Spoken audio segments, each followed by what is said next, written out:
జరుగుతాయి అధ్యక్ష. మనకి ఏదైతే పల్ల ప్రాంతాల్లో పంటలు ఎక్కువ పండే ప్రాంతాలు ఏవైతే ఉన్నాయో మీరు తమరు చెప్పినట్టు నిజంగా అక్కడ ఇవి చేయాలనుకుంటే ఒకటి వ్యవసాయానికి అనుసంధానం చేయాల్సినటువంటి అవసరం ఎంతైనా ఉంది. అది దయచేసి ప్రభుత్వం ఇప్పుడే జరగాల్సినటువంటి అవసరం ఉంది. ఎందుకంటే 3 పార్టీలు కలయిక కాబట్టి ఈ త్రివేణి సంఘమే చేయగలుగుతుంది. ఇది వ్యవసాయానికి అనుసంధానం, ఇప్పుడు హార్టికల్చర్ వరకు అనుసంధానం చేయాలనే ఆలోచనతో ఈ మధ్య చేస్తున్నట్టున్నారు. వ్యవసాయాన్ని కూడా అనుసంధానం చేస్తే మనకి ఆ ప్రాంతాలు ఎక్కువ చేయడానికి అవుతుంది అధ్యక్ష. రెండవది ఏంటంటే మనకి ఏవైతే పంట కాలువలు అవి ఉంటాయో ఇవి డీసిల్టింగ్ చేసే కార్యక్రమం మన ఇరిగేషన్ ఫండ్స్ మీద చేయలేకపోతున్నాం కాబట్టి కేంద్రాన్ని ప్రత్యేకించి ఇక్కడ ఎక్కువగా ఈ సమస్య ఉంది కాబట్టి డీసిల్టింగ్ కూడా ఈ ఎన్ఆర్ఈజిఎస్ పథకాన్ని మనం అమలుపరిచే కార్యక్రమం చేస్తే అన్ని నియోజకవర్గాలకు కూడా పూర్తి స్థాయిలో పనులు వస్తాయి. మనకు వ్యవసాయానికి బాగా ఉపయోగపడుతుంది. వ్యవసాయదారుడికి నీరు వెళ్ళే అవకాశం ఉండదు. గత 5 సంవత్సరాల్లో డీసిల్టింగ్ ప్రక్రియ పూర్తిగా పోయింది కాబట్టి అది చాలా పెద్ద సమస్య, ప్రతి జిల్లాలో ఉన్న సమస్య. దయచేసి అది ఒక స్పెషల్ దీనికి ఒక డెలిగేషన్ ముఖ్యమంత్రి గారు మన ఉప ముఖ్యమంత్రి గారు గవర్నర్లు వెళ్ళి కేంద్రంతో మాట్లాడి అది ఒప్పించి తీసుకురాగలిగితే రాష్ట్రం అందరికి కూడా ఉపయోగపడుతుంది అధ్యక్ష. చాలా చక్కటి సూచన అండి. నేను 4 సంవత్సరాల క్రితం పార్లమెంట్లో ఈ వ్యవసాయానికి అనుసంధానం చేయాలని కూడా నేను ఇప్పుడు మాట్లాడటం జరిగింది. ఇప్పుడు నేను ఉప ముఖ్యమంత్రి గారిని ఎందుకు అభ్యర్థించాను అంటే చట్టం గురించి కొంచెం క్షుణ్ణంగా నాకు అవకాశం ఉంది కాబట్టి అడగడానికి ఒకే ఒక్క కారణం, జిల్లా పరిషత్ ఒకటే ఉంది కనుక అది ఇంకా ప్రెసిడెంట్ అసెంట్ రాలేదు కనుక నేను అడగటం జరిగింది తప్ప వేరే రకంగా కాదు. అది ఇవన్నీ 4 కోట్లు వచ్చి ఒక నియోజకవర్గంలో 15 కోట్లు వస్తున్నప్పుడు ఆ డిఫరెన్స్ వస్తుంది అధ్యక్ష. బట్ ఇదేమో మనకున్న గైడ్ లైన్స్ ప్రకారంగా ఆ రకంగా చేసే పరిస్థితి ఉంది కాబట్టి ఆ గైడ్ లైన్స్ ని సరళీకరిస్తే మనకు అనుకూలంగా ఉంటుంది. ఈ 2 అనుసంధానం చేస్తే ఇంకా మంచిది అధ్యక్ష. వారికి సూచన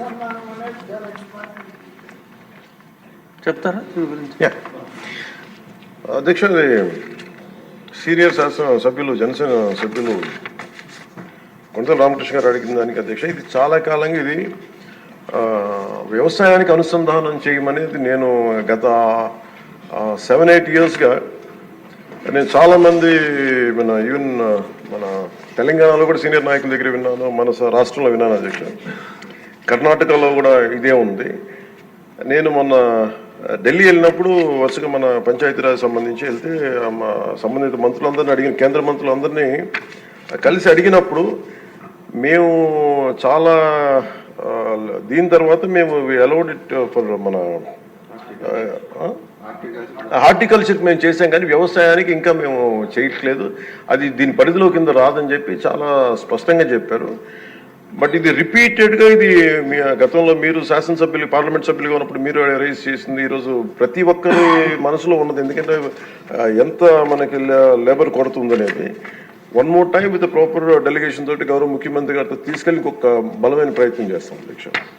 అలాగే ఇందాక పార్సాద్ అడిగిన దాంట్లో ఈ డ్రాట్ ఎఫెక్టెడ్గా ఉంది, ప్లస్ ఒక వర్షానికి ఉన్నాయి మనకి కర్నూలు జిల్లాలో, దానికి సంబంధించిన చేయగలరని అడిగిన దానికి అధ్యక్ష this year 55 drought affected mandals కి గవర్నమెంట్ ఆఫ్ ఇండియా పర్మిషన్ ఇచ్చింది అధ్యక్ష 150 రోజులకి. సో దాంట్లో అది ఉందని అనుకుంటున్నాను.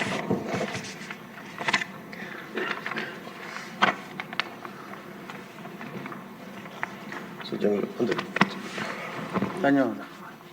Question number 626 deem to have been answered. Ramprasad Reddy గారు అడిగిన వారు రాలేదు, రారనుకుంటా. సో అంచేత డీమ్ టు హావ్ బీన్ ఆన్సర్డ్గా తీసుకుని ఇప్పుడు క్వశ్చన్ నెంబర్ 707 అచ్చెన్నాయుడు గారు. అధ్యక్ష, ఏ ప్రశ్న 2019 నుండి 2024 వరకు గల కాలంలో సహకార కేంద్ర బ్యాంక్